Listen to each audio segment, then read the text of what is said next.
One interesting trend that we're also seeing with home buying is what we call non-romantic co-ownership in America. So we heard of co-parenting, so having a child not being romantically involved, but you're going to co-parent the child. Now we're having co-homeownership. This is driven by some really basic things. The cost of owning a home is pretty expensive. Folks aren't getting married as early as they used to, so they are staying single for longer.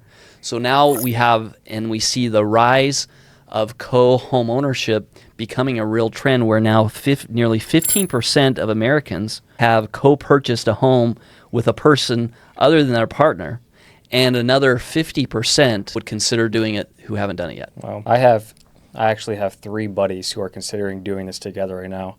One will put the initial down payment, and then the other 2 they all 3 have agreed to pay market rent, and then after a year take the profits and go put a down payment on another home and then rent out that home. So it's similar. It's like house hacking, and I think a lot of Gen Z, a lot of millennials are going to be doing this soon. It's almost impossible to afford a house today if you're a single person in Phoenix.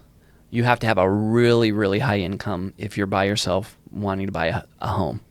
And you also have to save that down payment. So the idea of co-home ownership, it's kind of like the same idea with co-parenting. It's really, really difficult to be a parent by yourself. But if you can bring another adult into it, you have shared values, you have the same objective in mind. Don't necessarily have to be romantic with that person, but you achieve that together and then you share it. It's kind of a partnership.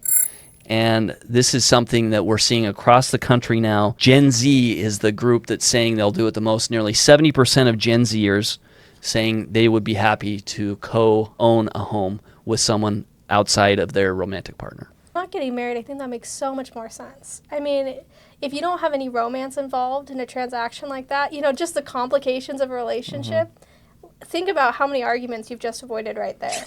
And going in on it with friends, you can plan, you can invest. It seems like such a clean pathway. The problem is once someone starts dating and they bring the other one in the picture, then you have more people living in the house. That gets complicated. Yeah. And then that person's going to go buy another house. You've got to have solid contracts. Yeah, got to have